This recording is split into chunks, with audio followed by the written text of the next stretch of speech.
In today's video, we are going to be discussing the AFC North. Subscribe and like the video if you do go on to enjoy. Let's hop into it. So in this video, we are going to focus on the AFC North, and we are going to begin by discussing each individual team. Then we're going to talk about the division dynamics and what the future looks like. And then at the very end of the video, I'll be giving you guys my predictions for the 2025 season for the AFC North. With that said, we're going to talk about each individual team starting from the worst all the way up to the top, beginning with the Cleveland Browns. Now, last year, the team went 3-14. They had a top pick in the draft. They traded back to pick up Mason Graham as well as some additional draft capital. And for the most part, this Browns team is building towards the future yet again. Now, as of when I'm recording this, we don't really know who's going to be the starting quarterback for this team. It does appear like it's going to be one of either Joe Flacco or Kenny Pickett. It doesn't really seem like Shedeur Sanders nor Dillon Gabriel are really even getting a fair shake out there. I truly do not believe that either one of those guys will be the starter come week one. Maybe by mid-season, we could see a quarterback change if the team finds it necessary. But as of right now, my prediction is probably going to be Joe Flacco, and then the backup will be Dillon Gabriel,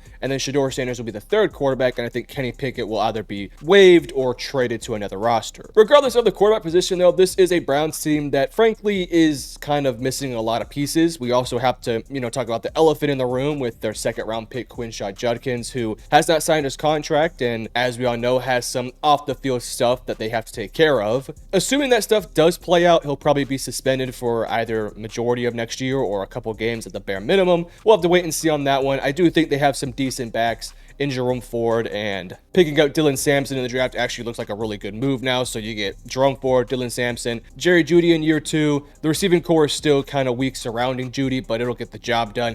David Njoku, Harold Fannin, an offensive line that, if they can stay healthy, will be okay, but that's kind of the big thing. Can they stay healthy? Defensively, I like some of their pieces, of course. Mason Graham next to Myles Garrett. It's going to be fun as hell, but I kind of worry about who else can get to the quarterback. And then the linebackers are really good. Secondary has some question marks, but I think there's some decent players there as well. All in all, this is a really bizarre team that is clearly building for a future quarterback, but they also have a roster that's a little bit older. Like when you look up and down this roster, you do not see a whole bunch of younger pieces. This is an older roster with a lot of guys that are in their prime or, kind of towards the back end of their prime. Take, for example, a Myles Garrett, who's, kind of an older player at this point. He was drafted in 2017, which was, 8 or 9 years ago at this stage. And this team is probably going to be drafting a quarterback next year, so it's just a really bizarre roster that has a lot of questions they're going to need to answer, and I don't think they'll be very good next year. Let's just put it that way. Next up, let's talk about the Cincinnati Bengals, a team that literally just yesterday signed their first-round pick of Shamar Stewart.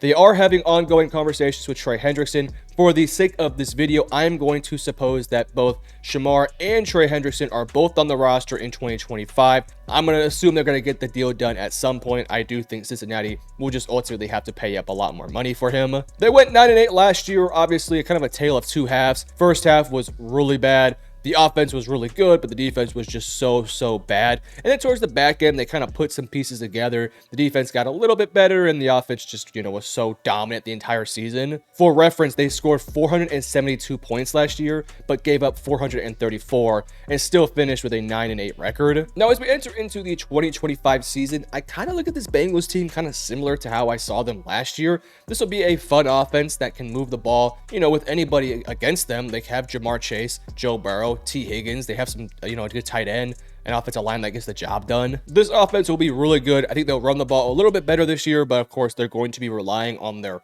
passing game with their receivers, with their quarterback. I still think the defense is not going to be very good next year. I'll say this, though. It will be a better unit next year than what it was last year. It was really bad last year. I don't think it could get much worse. If we assume Trey is there, Shamar is there, they should have a nice little duo of pass rushers. Of course, Joseph Osai. We'll see what we can get from Myles Murphy. The interior is okay. Linebackers are fine. Secondary has some question marks, but it can get the job done. I think this will be a better defense. I'm not expecting like a top 15 defense or even a top 20. I'm just kind of hoping it goes from, bottom 5 to bottom 12 or so. So if this defense could just take a bit of a step forward and the offense can stay the same, we are talking about a Bengals team that has a pretty solid chance of, making the playoffs. Then in second place, the Pittsburgh Steelers finished with a 10-7 record. And then this offseason, they had one of the more interesting offseasons of the summer, adding a DK Metcalf, turning away a George Pickens, trading for Jalen Ramsey, getting rid of Minkah Fitzpatrick. Of course, the big signing of Aaron Rodgers to play quarterback. A lot of moves that, kind of signaled that the Steelers were wanting to go in a different direction. And I liked some of their moves. I thought they did a nice job of sort of resetting the culture by getting rid of a few players and adding in a few other guys, building this gritty draft with guys like, a Derek Harmon, a Caleb Johnson, a Jack Sawyer, hard-nosed physical players, and then getting a quarterback, which, look, I'm not a big fan of Aaron Rodgers at this stage of his career. I don't think that he should be, frankly, even out there. But the Steelers team has had some terrible quarterback play since the prime of Ben Roethlisberger. So Aaron Rodgers will clearly be the best quarterback they've had in, 4 or 5 years at this stage. Am I expecting Rodgers to go out there and beat P or an All-Pro or even a Pro Bowler? Probably not. But if he could just be a decent quarterback, then I think Pittsburgh will be, a better roster next year. This is not a great Steelers roster in terms of the offense. I think supporting cast around Rodgers is very suspect. The offensive line, I like the interior, but I really do worry about those 2 tackles. Very raw, developing, and, Broderick Jones has kind of been a little bit disappointing. Receiving core outside of DK Metcalf is a massive question mark. You do have Calvin Austin. You do have Robin Wilson. We'll see what we can get from Robert Woods, but not in love with it. I do like the running backs, but they are... Neither one of those guys have ever been RB1s in the NFL, so there could be some questions there. I do like their tight end room, Pat Freiermuth and Jonnu Smith. They could do a lot of 12 personnel things. Overall, I don't think this offense is going to be particularly great next year. I do think it'll be better than what it has been in past years, just off the back of Rodgers being a better quarterback and, DK Metcalf being a bit more experienced. I don't think this will be a very dynamic offense. I think it's going to be a very methodical offense that's going to have to slowly but surely drive down the field. Occasionally, they'll hit a big play and, they'll put up some points, but I'm not expecting a very potent offense. I expect a very run-heavy team that's methodical. And if they can get to 24, 25 points a game, then you're feeling pretty good, because this defense, on the other hand, is really, really good. Now, I do worry a little bit about the safeties after you trade away Minkah Fitzpatrick. The safety is a little bit of a question mark, but their secondary will be fine because they have some really solid veteran corners in Darius Slay. And now with Jalen Ramsey, Joey Porter Jr. is now in, I think, his 3rd year playing at a high level. You finally got the deal done with TJ Watt. You pair him up next to Cam Hayward again. Add in a Derek Harmon. You get an Alex Highsmith healthy. That's going to be a fantastic defensive line. And I think just in general, Peyton Wilson now in year 2, Patrick Queen year 2 with the team as well. This is going to be a dominant front 7 with a really solid secondary behind them. This team is going to be driven by their defense. They're going to win games because their defense is going to create turnovers, because they're going to get stops, and they're going to put their offense in, really good opportunities, good situations. And if the offense can just get the job done, this team will be a good roster. I think they could probably win 10 plus games next year. If they're going to make a run in the playoffs, they're going to need the defense to really step up, and this offense just has to methodically get points in the game and move the ball, control time of possession. If they could do that, this will be a competitive Pittsburgh team. I don't think they're title contenders. I do think they are playoff contenders, though. But of course, in number 1 is going to be the Baltimore Ravens. Last year, the team went 13-4, and so far, this team looks to be probably the clear favorite to win the division. You have multiple-time MVP Lamar Jackson, Derrick freaking Henry. You add in a DeAndre Hopkins next to a Zay Flower, Rashad Bateman. Same tight ends. Your offensive line is for the most part the same, although you do lose Patrick McCarry, which that will be an interesting kind of thing to look at as we go through the rest of the offseason and, of course, the preseason and the start of the year. Defensively, they really picked it up towards the back end of the season. I expect that to translate over to this year. You now add in a Malachi Starks. You add in a Jair Alexander. You add in a Mike Green. This defense should be even better from what it was last year. You pair that with an offense that was fantastic last year. You're looking at a team that is probably somewhere within your top 4 best rosters in the entire NFL. They're up there with the Bills, the Chiefs, the Eagles, the Lions, so on and so forth. You could even make the argument that this Ravens team is arguably the best roster in the NFL. They're one of my favorites to win the title for a reason. I think they can absolutely dominate defensively, both stuffing the run, and I think now their secondary is massively improved, so I expect this pass rush to be good, the secondary to be good, and offensively speaking, just get the job done in the playoffs. And this is going to be a team that is going to be absolutely 100% contenders for the most of the next season. With that said, let's go and talk about the division dynamics. Now, in this section, I really want to focus in on what is the future of this division, going team by team and then looking at it as a whole. Let's start off with the Browns. Is their future bright or is it dark? Honestly, I don't really know. It's the Browns. They're a weird team that even when it does feel like there is a light at the end of the tunnel, it somehow just doesn't end up working out. We saw that with Baker Mayfield. Oh, the light's there. We see the future. We're building with Baker. Then they trade him away for Deshaun Watson, and it's like, oh, we see the light. We see Deshaun Watson. He's the light. And it did not work out. Now you look at the roster. It's a team that really should be competing now with all the collection of guys in their prime or entering their prime, or even some exiting their prime, but they still do not have that quarterback position figured out. They did kind of address it this offseason with 4 new quarterbacks, but let's be honest, I don't think any of those quarterbacks are their long-term answer. Even if Shador or Dillon plays good, I just don't think Cleveland views those guys as their long-term answers. I think for Shador or Dillon to become the starting quarterback of this franchise for years and years to come, they're going to have to massively outplay their expectations. They're going to have to dominate in the preseason.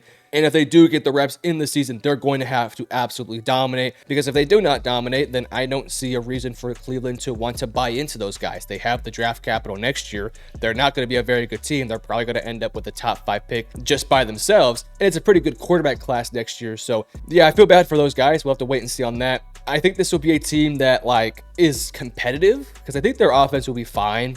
It'll be probably a little bit better than what it was last year. And I think defensively they will be better. So this will be a competitive team. I don't expect this team to be very good, though. I know some people are talking about Cleveland being maybe a little bit underrated. They're going to go back to their, playoff winning ways when Joe Flacco was there. But I think that was a bit of a Cinderella run. I think there's a lot of issues with this Browns team. Could they win, 6 to 8 games next year? Yeah, maybe. I wouldn't predict it. My bet right now is probably 4 to 5. If they won 6, 7, 8 games, then, great. But honestly, if you are a Browns fan, you probably want this team to suck. So their future is kind of bleak right now, because I have a feeling that when that quarterback that they draft next year is actually entering into their prime, aka year 3, 4, or 5, you're going to start to see a lot of these other guys in this Browns roster potentially start to decline a little bit. That includes a Myles Garrett. That includes your corners. That includes potentially even a Jerry Jeudy, who, is a little bit, I don't want to say older, but is now into his mid-20s, going to be 30 here soon. So there's a lot of pieces here that probably will be towards the back end of their prime, right as your starting quarterback is entering its prime. So these next couple of drafts are pivotal for them to nail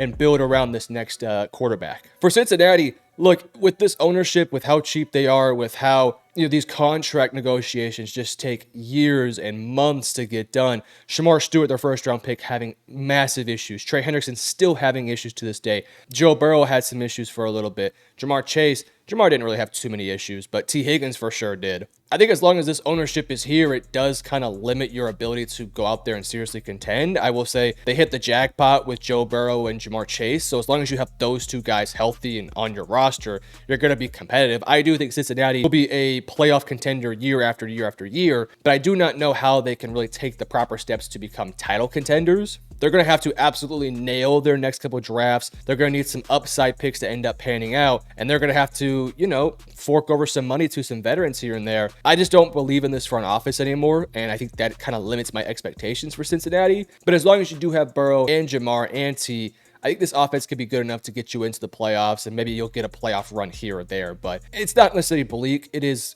good, but it's not like an extremely bright future. For Pittsburgh, it's kind of an interesting case here, because they do have some talented young pieces, but they also have a lot of older pieces too. Rodgers is going to retire after this year. DK's a little bit older. Ramsey's a little bit older. Slay's a little bit older. TJ's getting older. Cam Hayward's a bit older. It's kind of an older roster where you have half the roster is a little bit older, and then you have this young core you're building around, including all the young pieces on the offensive line. Derek Harmon, a Joey Porter Jr., even a Patrick Queen's fairly young, a Peyton Wilson. So it's kind of an interesting one. I wouldn't say their future is necessarily bad, because I do think that Pittsburgh drafts well. They do a good job in free agency. They have enough young pieces to feel good about. I just worry about this team staying where they're at, where they are a competitive team that can get 6 to 7 to 8 wins a season, but they're never really going to have a good opportunity to end up with a top 5 pick. If there was a team that I think needed to implode these next couple years, just have a awful season, I think it is Pittsburgh. I'm not saying next year, but 2026 when Rodgers does retire. If I was a Steelers fan, I might be a fan of, letting a guy like Mason Rudolph or a guy like Will Howard step in at quarterback, and if they suck, then that's totally fine, because let's go out there and win 3 to 4 games. They'll pick up a quarterback, and then we'll be good to go for the next 15, 20 years. That's what I would potentially be thinking. We'll wait and see. Maybe Will Howard can develop. Maybe they can find a way to get a quarterback. We'll wait and see. But for now, I don't think their future is necessarily bad. They have a mixture of youth with older players, and I think it'll kind of end up being a fairly easy transition 3 to 4 years down the road. As for Baltimore, look, they're going to be contending for titles for many years to come. They're going to have to find some dudes to replace, like a Derrick Henry, for example. And Mark Andrews is probably towards the back end of his career. Some of the defensive guys like Kyle Van Noy are getting up there in age. So they'll have to kind of figure out ways to, fill in those holes. But the Ravens are excellent drafters. They have a great quarterback who's still fairly young. This is a Ravens team that's built to have success for, honestly, the next 5 to 6, 7 years. So if you're a Ravens fan, a lot to look forward to for this upcoming season and years beyond. But with that said, let us get into my 2025 predictions for the AFC North, starting from the bottom and working our way to the very top. At my number 4 seed, I do have the Cleveland Browns. Now, I'm not going to give you a specific win total. I will give you sort of a range of wins that I expect for these teams. For the Cleveland Browns, I am expecting somewhere between 4 to 6 wins. If they hit the upper portion of that 6+ wins, then we're talking about a team that maybe overperformed a little bit. Joe Flacco or whoever stepped in at quarterback got the job done. But if they win around 4 or less games, then you're clearly building for a quarterback next year. The defense was, kind of mid or, not great. The offense was really bad. That's kind of where I see Cleveland at. In my number 3 seed, I do have the Cincinnati Bengals. I think they will be kind of in a similar boat to where they were last year, but I expect them to be a little bit better defensively. So my range of wins for this team is somewhere between 9 to 11 wins. 9 wins is the offense is great, but the defense is really struggling yet again. 11 is the offense is great and the defense took a nice step forward. Now we're in the playoffs and we'll see what we can do in the playoffs.